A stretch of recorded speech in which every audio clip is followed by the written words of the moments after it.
Welcome to the 10-Minute Treasurer. My name is Jeff Pospisil.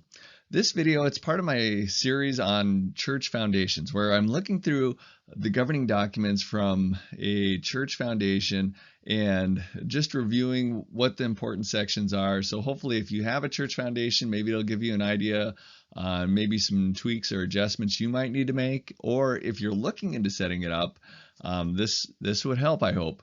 So this video, though, I'm going to look at one of the most important aspects of a church foundation, and that's receiving donations and then managing funds or investing funds. All right, so let's start by looking at our template document again.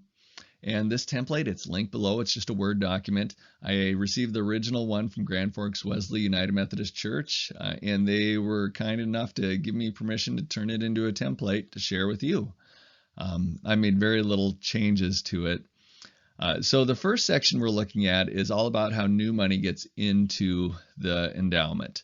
And they talk about the gifts, donations, bequests, and they allow them to receive both real and personal property. So real property, just a reminder, that is real estate.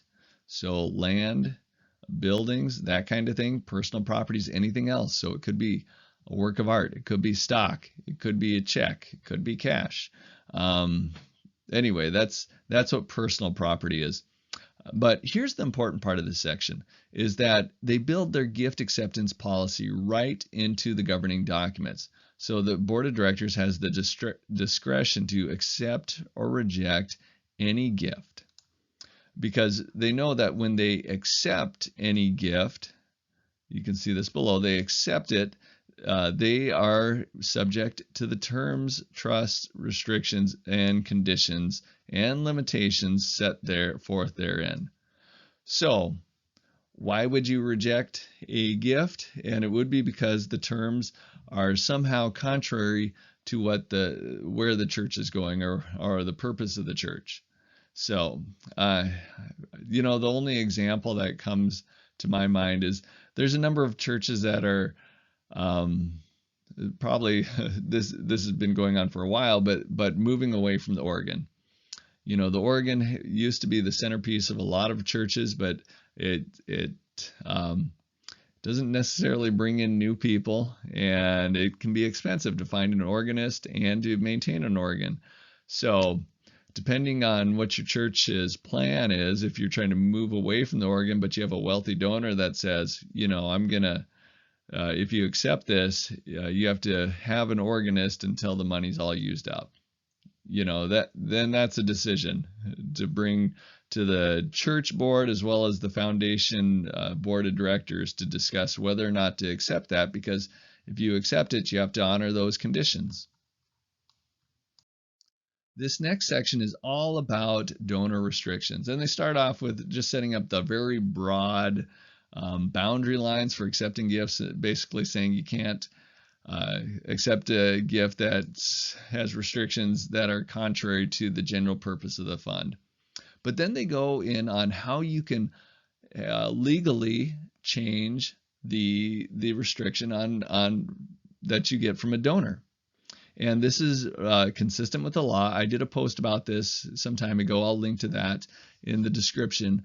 But it's UPMIFA is the law, Uniform Prudential Institutional Management of Funds Act, something like that. That's in the ballpark. But anyway, there's a specific law on this. And if you are not a foundation, it's a lot harder. But if you are a foundation, it becomes a little bit simpler. There's some guidelines built in there, and they just put those guidelines that are in the law right here.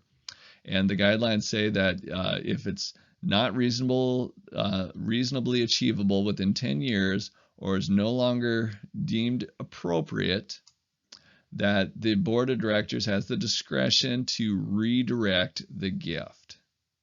So there is that's the flexibility you're going to get through the law, and they're just putting it right down here, almost as a reminder. So what does this look like? In my own work with the Dakotas Methodist Foundation, I remember we had a family that set up an endowment to support mission trips through their church. And long story short, that church no longer exists, And so we didn't have to go to the Attorney General to get the language on that endowment adjusted. We went to the family, although the family, only the donor has the legal right to adjust the donor restriction. And the donor had passed away, so we couldn't go to them, but we did go to the family. And with the family, we were able to redirect the gift in a way that we believe is still consistent with the purpose of that gift as well as the purpose of our foundation. So there is a way to do that flexibly within a church foundation. So this next section deals all about how we manage the gifts once we receive them. And it's just making it very clear that the board of directors has the full power and authority to invest and reinvest those gifts. And also just to make sure everything's clear that the board of directors has the authority to keep the gifts that they receive in their current form that they received, or to reinvest them in some other way. So for example, if somebody donates a house to you, the board of directors could decide to keep that as an investment property and rent it out, or they could decide to sell it and put the proceeds into some kind of a mutual fund. It's just telling them that once the donor gives the gift, they are losing the right to ensure that it stays in the same form that it was given. So, I mean, if they donate Coca-Cola stock, they can't dictate that you have to keep your investments in Coca-Cola. The board of directors gets the authority on how that money is handled or how those gifts are invested. So this next section is about custodians or investment managers, I might use. So I would guess that for church foundation, 9 times out of 10, maybe 10 times out of 10, they have a investment manager. They are not managing the investments themselves. So this might be like an Edward Jones or the Dakota's Methodist Foundation and the Minnesota Methodist Foundation. We handle a lot of church foundation money as well. We invest it for them. But this section really deals with how can money be withdrawn from those funds when it's handled by an investment manager? And it needs to be in writing, and it needs to have a copy of the resolution with proper signatures. And that's the expectation that they are going to set up with the investment manager is don't just accept a phone call. Don't accept anything that's not from the board of directors that has a resolution from it. So that's the criteria they're going to set up with the investment manager, and that's the expectation that they're also putting on themselves. All right, that brings us to the end.